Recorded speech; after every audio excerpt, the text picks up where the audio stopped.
parts. It's a non-championship race today, so these young 12 to 16-year-old drivers can afford to relax a little, although I can't see that happening, Brian.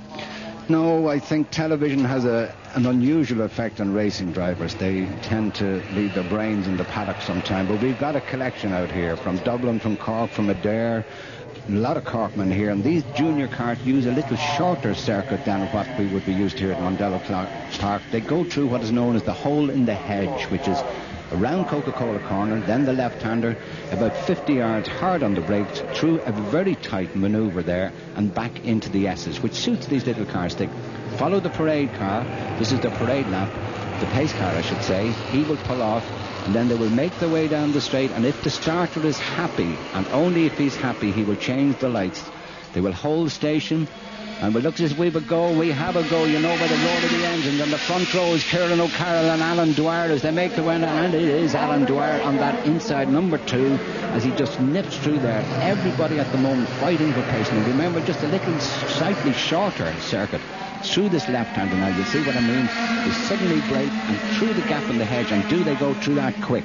You can see they're really trying. Number 44 there, Richie Faulkner, son of Peter Faulkner, ex-Sierra Cosworth rallycross man. He's moved up into second place. He's seen his dad do it all on television. He thinks, why shouldn't I do it? But he's been bumped down into third place at the moment. But our leader, no doubt about it, is up the hill. Someone looking for the drag up the middle, Matthew Griffin, one of the stars of the future, just that inside line, beautifully outbraked. Been watching Michael Schumacher all his life. And what about that? Something else. Amazing. These are just so fast. 100 miles an hour down that main straight. Still in the lead there. Number 3, Matthew Griffin, followed by number 2, Alan Dwyer. Alan, an experienced young karting man. He's moving up to a senior class next year. The young man from Glanmire in County Cork is pretty familiar with this particular circuit.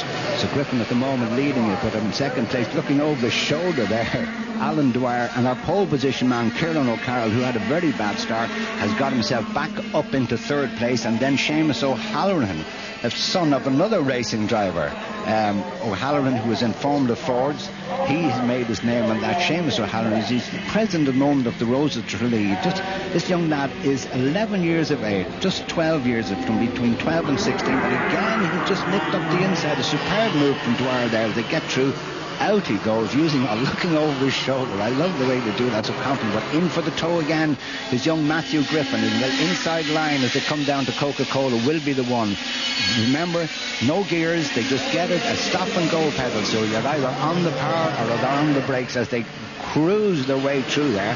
That's number 55 as they go through. Owen Murray. All of these under 16, up to 16 years of age. A little bit of bumping and boring there. Again, a little nudge or a flick there from the original pole position man, Kieran O'Carroll, who's been bumped back into 4th, 5th place even. Alan's back in the lead again. I mean, this guy knows the circuit and he's not going to let people through that easily. He's keeping the doors closed on both sides of him. He's looking around there quickly to see who's coming up on his right-hand side. Driver number 6, Seamus O'Halloran. This young man sneaked out of Glenstall Abbey to race here today. So hopefully no one's watching this from the Abbey. Oh, they'll be having their lunch. Don't worry about that. Into the lead again is Alan Dwyer. He's keeping this inside line this time down the straight.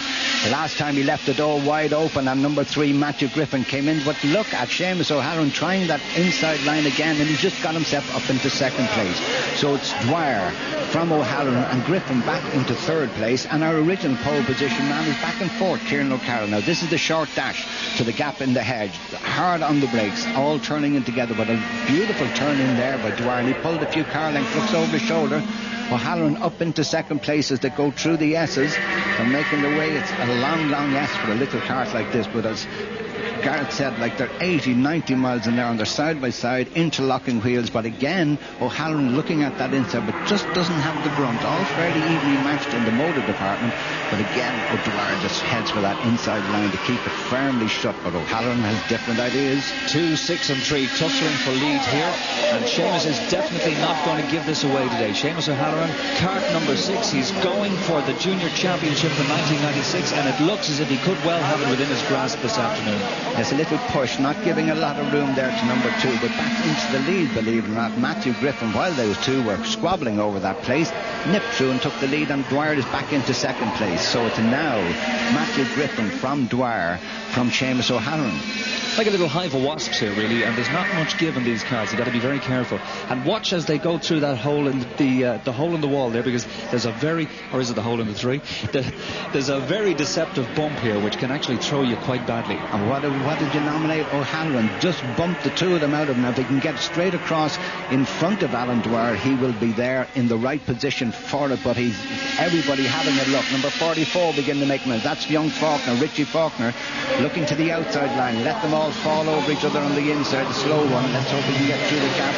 But again, Kieran O'Carroll trying to move up there, but back into the lead is Dwyer from Griffin. O'Halloran now still fighting away with Kieran O'Carroll through the gap in the hedge, or the hole in the hedge. Hole in the wall, I think, is a poke, Carroll, isn't it? But number 3 there, these guys are really, this is serious stuff for them. Like, you will not see motor racing as close as this. These guys side by side through the S's, right? The grip is phenomenal, and then they dive to the inside to keep that inside line closed as they come up the hill. But look at that, a beautiful manoeuvre, just nips out to try and get a sweep through the corner, and that is Griffin. And 6, O'Halloran up in the second place as they come down to the flag. Who will it be? Indeed it is Matthew Griffin wins it. Just, and when I say just, I mean just by the nose, and the rest just fly through. And in third place, young man is from Douglas Road in Cork, but just a little nudge there, not intentional, shaking hands. And the third place man, which is Niall Doherty, I think, got it up into third place, but the dive for the line was as close as you'll ever get. Now, just let's have a look at that finish. He looks over the shoulder. He knows they're close, but look at O'Halloran, the second place cart here. Which side is he going to go? He's looking left and right. Number 3 there, Griffin holding it, just gets the hand up, and it's just by the nose. I'd say if he had long toenails, he would have won that race there. But there's your result. Matt Griffin from Cork, from Seamus Hannon from Tralee, Cork again in third place, and Doherty from Adair. Not a dub in sight.